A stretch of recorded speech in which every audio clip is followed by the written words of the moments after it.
بسم الله الرحمن الرحيم. السلام عليكم ورحمة الله وبركاته. الحمد لله والصلاة والسلام على رسول الله صلى الله عليه وسلم. In this lecture number 13 we are going to cover the last parts of the novel, which deals with the development of events on the island that is ruled and governed and populated by one person only for most of the time, for almost 28 years, and this is Robinson Crusoe. Only in the very last stages of the novel and the events do we feel that there are people. It starts with feet, and then bones, and then gunshots, and finally we have a cannibal or a savage saved by Robinson, while another two people are killed by the same hero.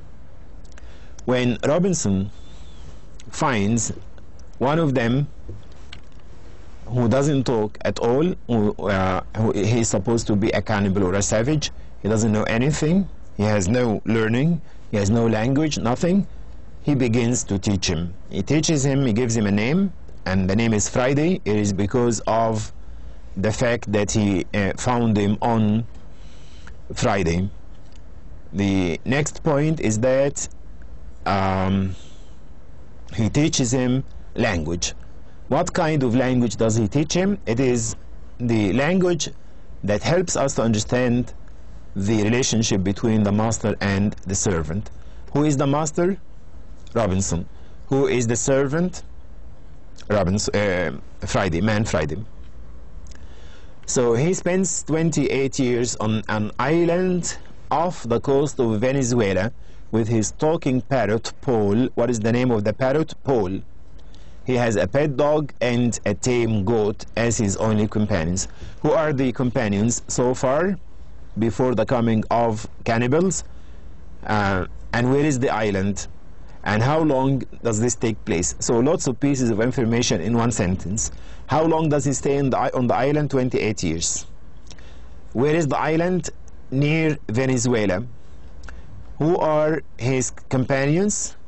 The parrot, the dog, and the goat. In those 20 years, he discovers that Carib cannibals, this is their names, Carib cannibals occasionally use a desolate beach on the island to kill and eat their captives. Those savages come to the island in order to get rid of their enemies or their captives. Crusoe observes one of the Caribs kept alive and about to be eaten escape his captors. This tells the story again of the escape of man Friday. Okay? And that man bows in gratitude to Crusoe, who decides to employ him as a servant. I would like now to read with you parts of the very first moments of the relationship between Crusoe and man Friday. Before he gives him the name man Friday, let us see, yes, here. Let us see how Robinson welcomes him from the start, how he deals with him from the very beginning. This is better now, okay? So this is the first time it is mentioned his name. In a little time I began to speak to him and teach him to speak to me, and first I let him know his name should be Friday. No choice, no multiple choice. This is not an objective test. That person has to be named. Your name should be Friday. Now you are Friday. I gave you the name Friday, which was the day. Why? Because it was the day I saved his life. I called him so for the memory of the time, to commemorate the time, to remember the time. I likewise taught him to say master.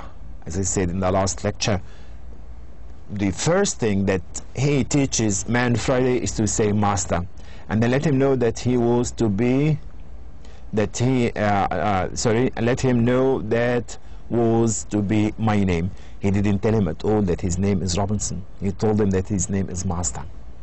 I likewise taught him to say yes and no, and to know the meaning of them. So, master servant, yes and no. That's it. خلصت. That is the only thing that he needs of that relationship. He needs to make that person, that cannibal, to make him know that he is lower and that Robinson is higher. Do you understand? And it goes on like this.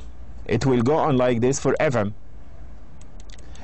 Remember before, in the early parts of the novel, when he met Jury, first of all he drowned Ishmael, the first Moor that he finds when he is imprisoned, and he gets rid of him, and he doesn't kill Jury and takes him as his servant from the start. And finally he sells him to the Portuguese captain. Remember that? When he had done this, we came back to our castle, and there I fell to work for my man Friday. And first of all, I gave him a pair of linen drawers which I had out of the poor gunner's chest I mentioned, which I found in the wreck, and which, notice the word which, repetition, of course. This is repetition that is not needed. Which.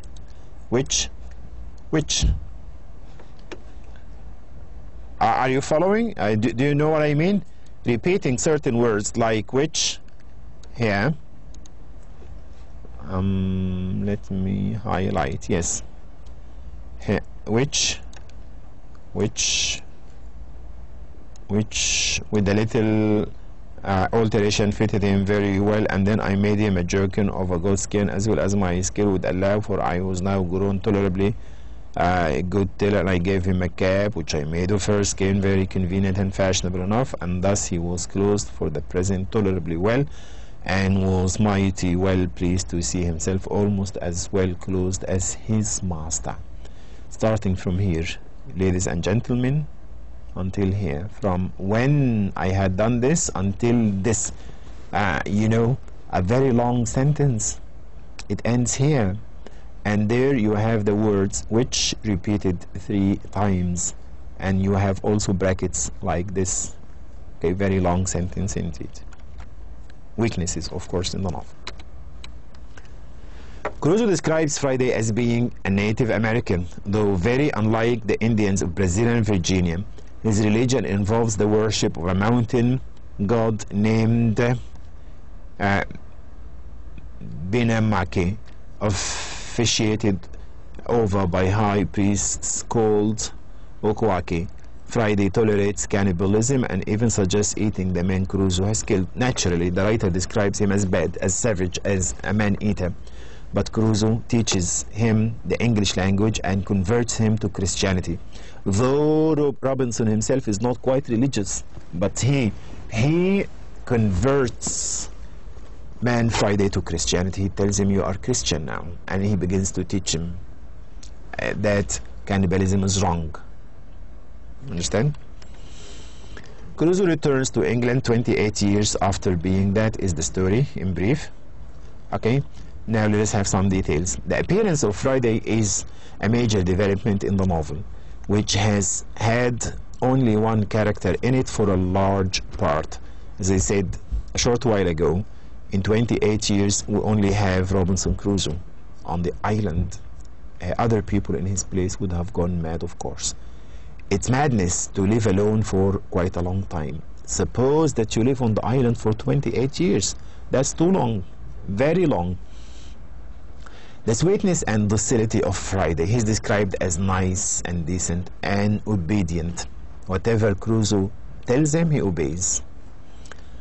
And the extraordinary ease with which Crusoe overcomes Friday's 2 pursuers leads us to rethink Crusoe's earlier fear. He was afraid of cannibals and human beings before. First of all, he wanted human beings, then he becomes afraid, then now when he meets them, he kills anyone, and he kills whoever represents danger, and takes captive and prisoner people like Man Friday. He lives in terror of the cannibals for many years, and then he stops 2 cannibals and makes another his lifelong servant. That's contradiction. To be afraid of cannibals and then to kill them. Crusoe's self-awareness arises as a major theme of the novel. His self-awareness. What is a major theme of the novel? Actually, it is Crusoe's idea of himself, his self-awareness, how he looks at himself. He illustrates that a better understanding of himself and his fears leads him to more prosperity and satisfaction in life. So if he has to be successful, then he has to understand himself more and more. Do you understand? Question now. That's a question. Q, that is to say question. According to Crusoe, more prosperity and satisfaction in life depends on what? Depends on a better understanding of himself and his fears. Do you see? A better understanding of himself and his fears. More friends. Of course, he doesn't need any friends. More islands. He is now in possession of a very good one. More ships. No. What is the most important thing for him in order to be successful? It is to have a better understanding of himself and of his fears. Okay? Friday's instantaneous servitude to Crusoe also raises questions about Crusoe's sense of his own rank and power. When Man Friday becomes automatically the servant of Robinson, this shows us how Crusoe thinks of himself. He thinks of himself as the master, the uppermost person on earth. He could lift Friday from the ground when Friday grovels before him, but he doesn't. When you read, in the first moments before he teaches him language, once he sees him, once he saves him from the hands of cannibals, Crusoe has Friday on earth. This is how the writer describes this. He describes Man Friday as, kneeling on the ground, kissing the ground from under the feet of Robinson Crusoe. This is a human being and this is another human being. But Man Friday is described as very low, having no religion, having no culture, having nothing. Please bear with me. Let us read this. It's very important.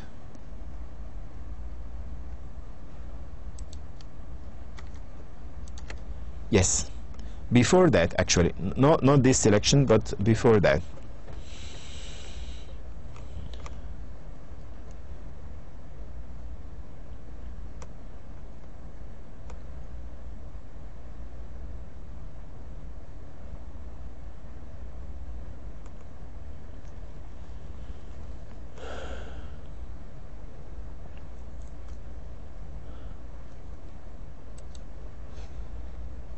Look at this. That's awful. That's awful description. After he had slumbered rather than slept about half an hour, he awoke again and came out of the cave to me. For I had been milking my goats, which I had in the enclosure just by. When he spied me, he came running to me, laying himself down again upon the ground. He puts his face on the ground with all the possible signs of a humble, thankful disposition, making a great many antic gestures to show it, trying to smile in the face of Robinson so Robinson will be pleased with him. At last he lays his head flat upon the ground close to my foot and set my other foot upon his head. Can you imagine that? So Robinson is there and these are his feet. Man Friday comes, puts his head, that is the feet of Crusoe. Man Friday comes and puts his head on one foot and then takes the other foot of Robinson Crusoe and puts it on his head. So his head now is between the 2 feet of Robinson Crusoe. That's awful description, actually. It shows us how the writer looks at other people from the colonies, people who are not English. It also shows us how Robinson feels the same. And by the way, that was the feeling of so many writers and so many people and so many young men and women until today in many parts of the world. they consider themselves to be higher and higher and more superior, and they consider us to be inferior, less in everything, as I said many times. Crusoe accepts Friday as a servant automatically, without any trouble, and an inferior. The opposite of inferior is superior. The opposite of inferior is superior. The opposite of inferior is superior. Okay? Who is superior? Robinson or Friday? And we could say the same in another way. Who is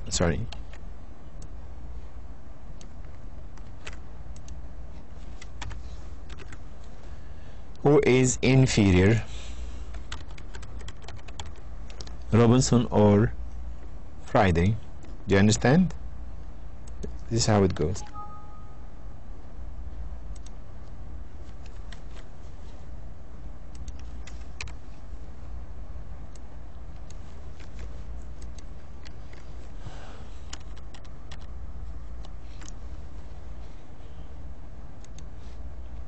The opposite of inferior is superior.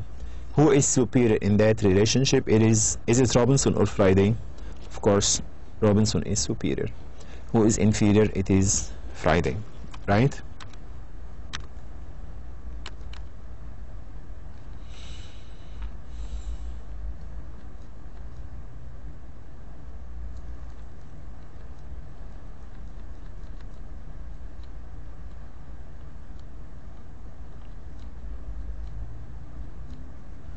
Crusoe at once makes of Friday a servant and an inferior.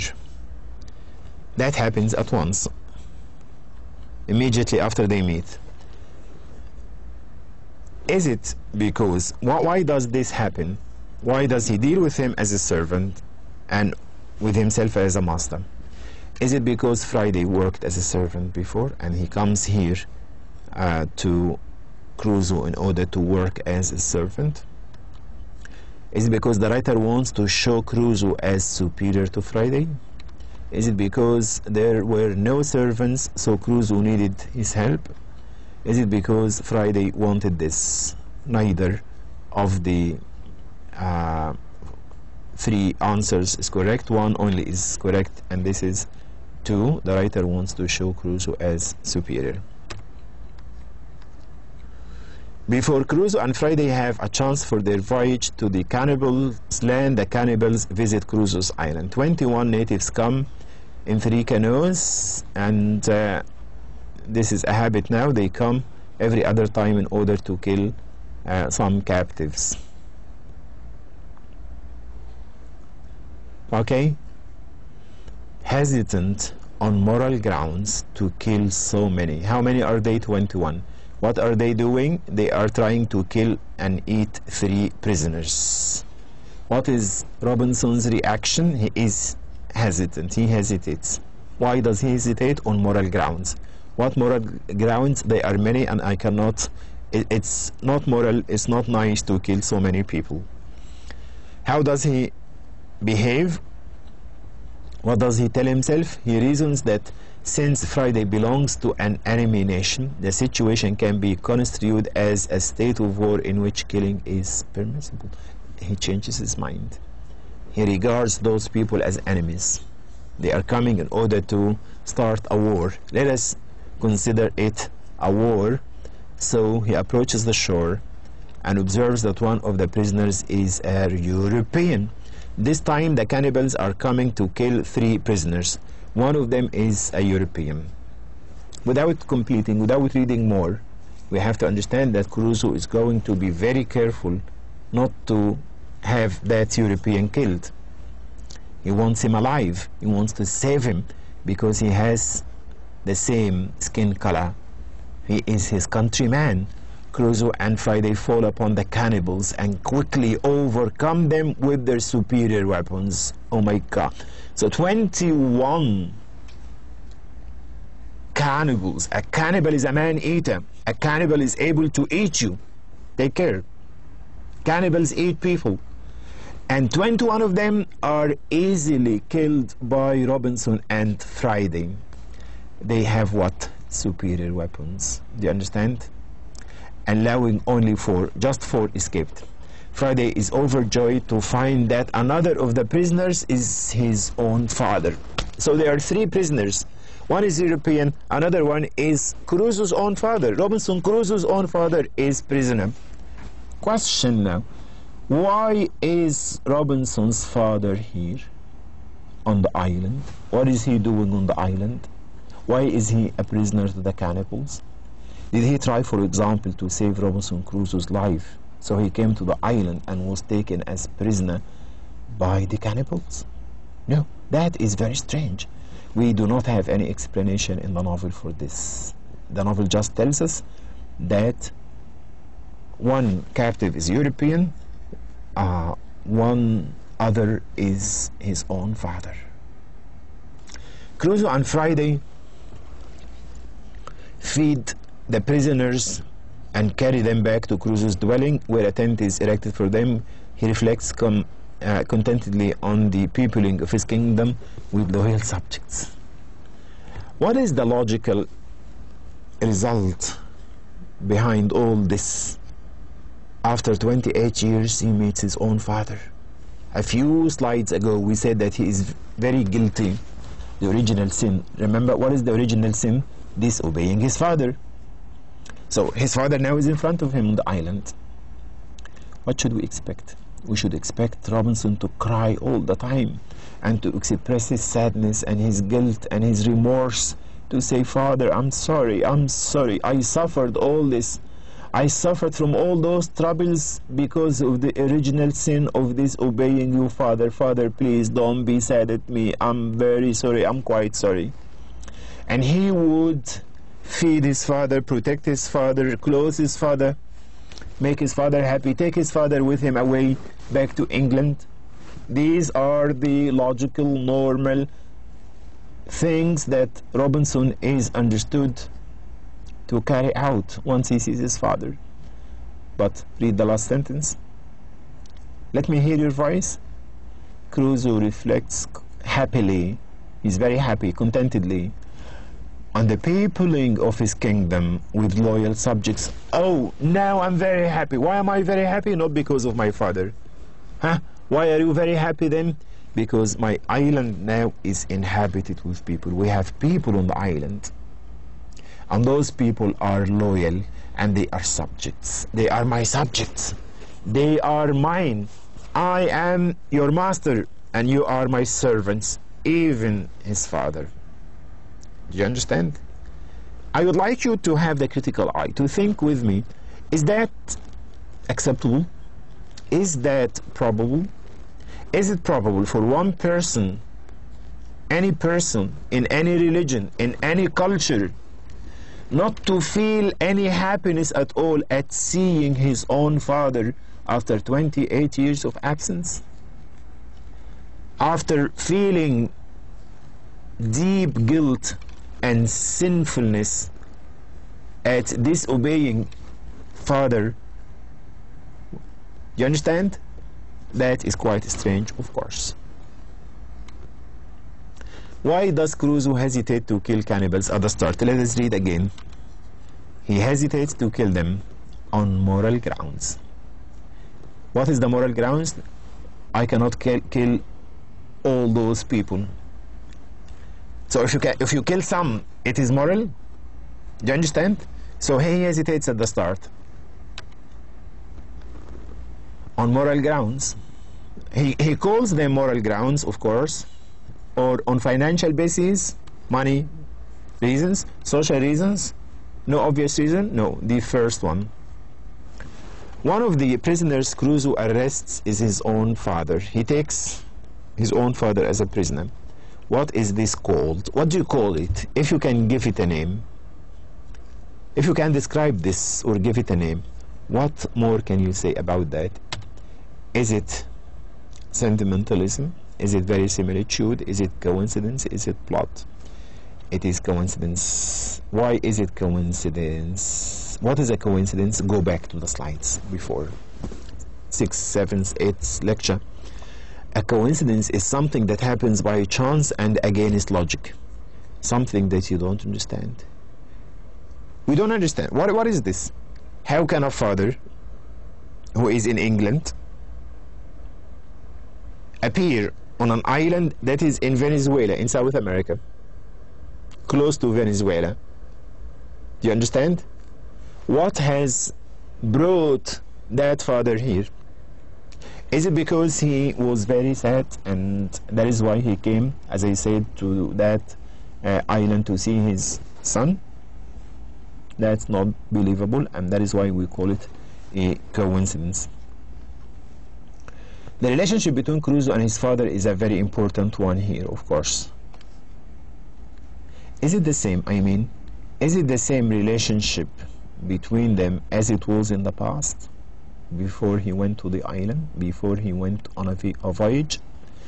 In the past, there was that kind of hesitation. Robinson hesitated all the time, obeying, listening to his father. Son, please stay home, don't go to the sea. I will give you everything. I will educate you, I will give you money, I will get you married and stuff. The son listens and obeys for some time, and then he changes his mind and goes to the sea, and then he comes back and listens to his father. It goes on like this forever. Is it the same relationship? Will he listen to his father again? Of course not. Does he learn from experience? He has thought about it many times and told us very recently that he feels guilty and that he doesn't like the fact that he committed an original sin by disobeying his father, which means that he can learn from experience, which means that when he sees his father, he is going to repent and apologize and to say, sorry, I didn't mean it, I had my punishment, I had punishment enough. Is that so? He doesn't learn from experience. Is he true to his feelings and his remorse? He felt guilty. He said that this is an original sin, and because of the original sin I'm suffering now. Is that so? No. There is no, he's not true at all to his feelings. Who is the most important person on earth for Crusoe? Is it his father? Is it Man Friday? Is it his friends, his neighbors? You know the answer now? Tell me. Which answer? Who is the most important person on earth for Robinson Crusoe? Huh? Do you have an answer? It is Robinson Crusoe himself. No one else is. We plan a voyage to the colonies of America. We here means everyone. Crusoe, Man Friday, his father, and the two new subjects. One European prisoner and his father. The other one is a Spaniard from Spain. Crusoe revisits his earlier dream of returning to the mainland. He begins to think now of going back to England. He asks the Spaniard whether he can count on the support of the remaining men held on the cannibals' territory. He plans a return, a voyage back to Europe. One day, Friday comes running to Crusoe with news that a boat is approaching the island. There is a boat, there is a ship. And Crusoe, with his spyglass, discovers it to be English. That boat is English. There is a boat coming from England to the island. That's good news. Crusoe is suspicious.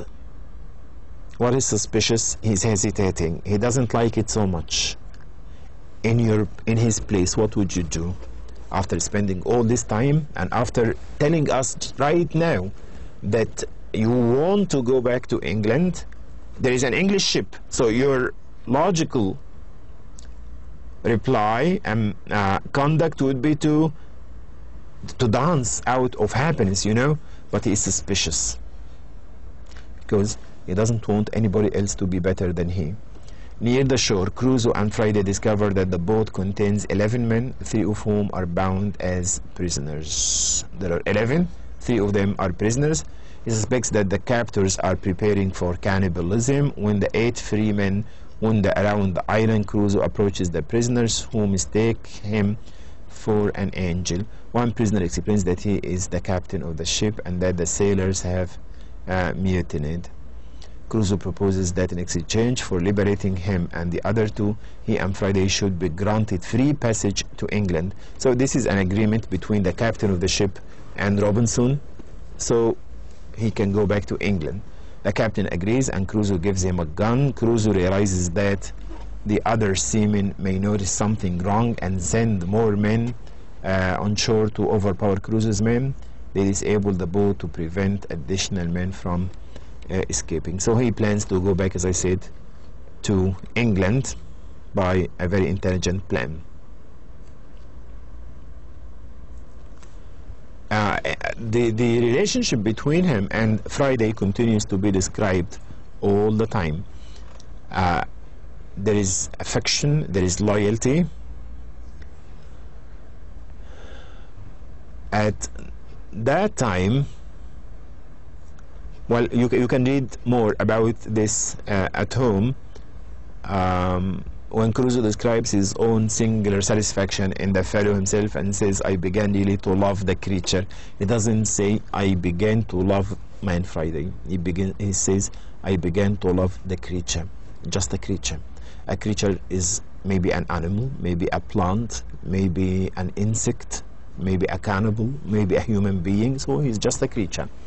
His emotional attachment seems sincere. He likes him to be loyal and sincere. You know who is faithful and sincere and loyal? It's the dog.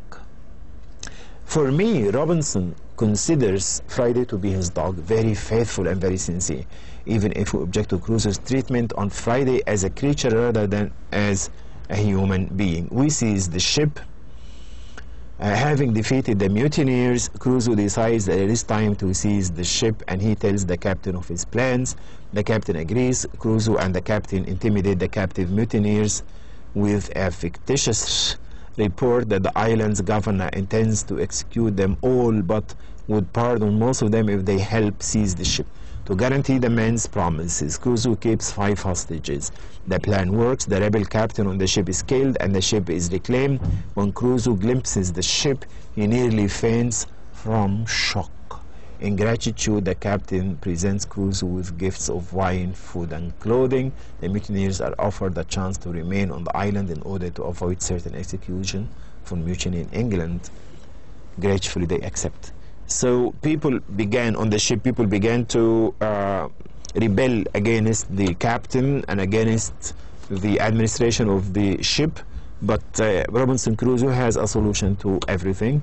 He helps the captain to quell that mutiny, and everything is calm thanks to Robinson and to his maneuvering. We seize the ship that will help them to go back to England. I would like you to notice this. When is he going back to England? The year 1686. Where is this year located? Does it belong to the 17th century, the 18th century, the 19th century? It is the 17th. What does the novel talk about? It should talk about the 18th century because it was published in the 18th century. But the writer is careful to remind us that it is not in the 18th century to avoid censorship, of course. Crusoe boards the ship with his money. How does he go back to England? Does he go back alone? Does he go back single-handed? With his money and a few possessions, and sets sail for England after 20 years on the island. Back in England, he discovers that the widow who has been guarding his money is alive but not prosperous. Crusoe's family is dead. So there is a gap in the novel. We have nothing at all. We learn nothing at all about his family. All members of his family are dead except his father, and his father is now his prisoner, except for 2 sisters and the children of a brother. Crusoe, he is now old. He's now approaching 60. Crusoe decides to go to Lisbon in Portugal to seek information about his plantations in Brazil. Shortly after he goes back to England, he decides to invest in money. He decides to look for his plantations in Brazil. Remember when he went to Brazil and he had a farm and he planted tobacco in order to get money? So he doesn't care about family. Some are dead, some are alive. The most important thing now is to take care of the money. So he decides to go back to Lisbon in order to ask about his plantation.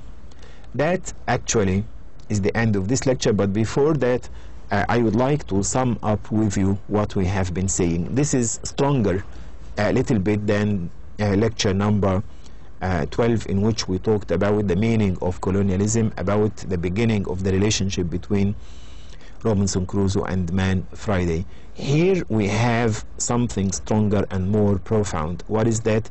It is the fact that Robinson